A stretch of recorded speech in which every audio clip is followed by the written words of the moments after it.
What's good, everybody, man? Welcome back to All About the Game, man. Here we go. I think we are on episode 5 of the podcast, man.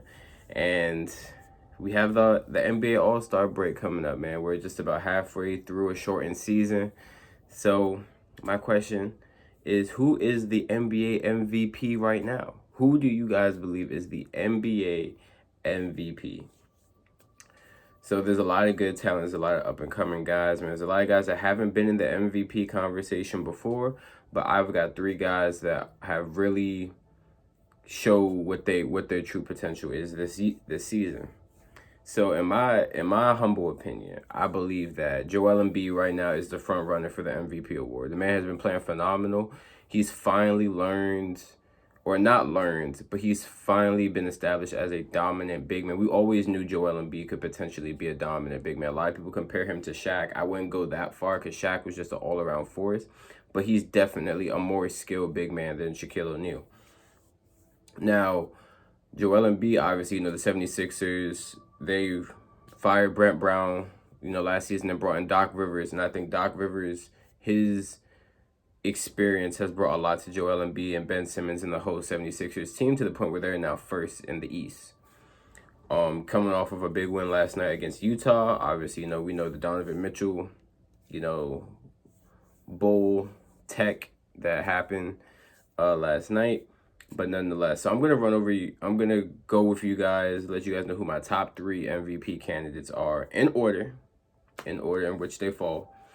And I'm going to give you guys the stats to prove that, to go with it, guys. So first and foremost, I got Joel Embiid number 1. The first thing that stuck out to me about Joel Embiid is he has played all of his games so far. He has not missed a game. We all know Joel Embiid has been injury-ridden. He's been known to miss some games, but Joel Embiid has not missed a game this season, So that was the first thing that surprised me.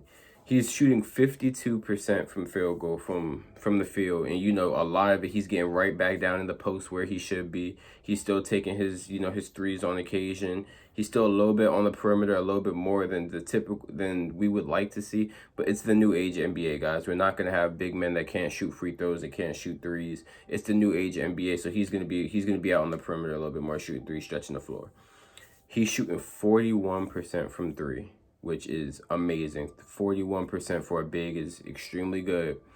He's averaging 11.6 rebounds a game, 3.3 assists, 1.2 steals, 1.4 blocks, and averaging 30. And I believe that 30 points is first in the NBA in scoring. So potentially, you got Joel Embiid, who is just doing it all around right now. Excuse me, just doing it all around. He's playing offense, he's playing defense. The 76ers are really on his back. They're really on his back. Now, obviously, we know Ben Simmons, great defender. Potentially, I believe him or Joel Embiid will win Defensive Player of the Year. Obviously, there are a couple other guys, Rudy Gobert, Giannis.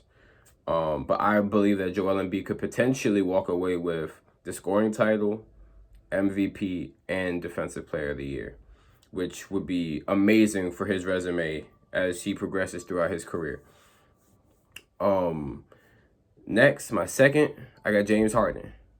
James Harden. Now, James Harden, we obviously has won an MVP before. The only person on my list that has not won MVP is Joel Embiid. But James Harden, since he's gotten to Brooklyn, has been ridiculous. I talked about it in my last video, guys, on whether or not the Brooklyn Nets are unbeatable with Kyrie, James Harden, and Kevin Durant. But James Harden is really a key factor here, playing the actual traditional point guard position. He's kind of, him and Kyrie have kind of swapped positions, in such a way that has caused them both to excel, especially James Harden. James Harden shooting 48% from the field, averaging 25, 8 rebounds, and 11 assists. Got a double-double, same as Joel Embiid. And the team is winning. The team has taken off. Brooklyn has not looking back. They're one of the highest scoring teams in the NBA. Could be a little bit of a better defensive team. But I think James Harden is worthy of an MVP. Now, obviously, we want to see what James Harden does in the playoffs, but the MVP is a regular season award, So they have finals MVP and they got regular MVP.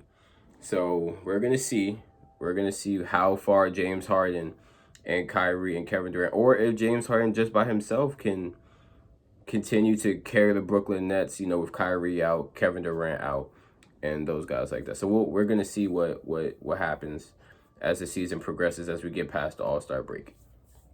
My last but not least, LeBron James.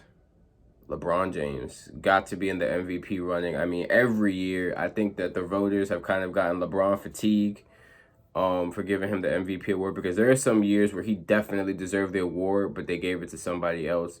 Not that that person did not ball, but because LeBron is just so good, he does so many things that he can just easily win MVP every single year. There's really, if you really look at it in a whole, if you look at the team winning, if you look at stats, if you look at the impact that they have on even the impact they have off the court when they're not playing and how the team is performing, LeBron James is always in that running. He checks off all those boxes, you know what I'm saying?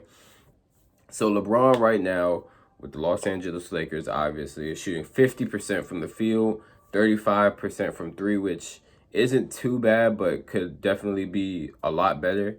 7.8 assists, 8 rebounds. He's getting a steal, a little less than the block at 0.6 blocks, an average of 25.8 points per game.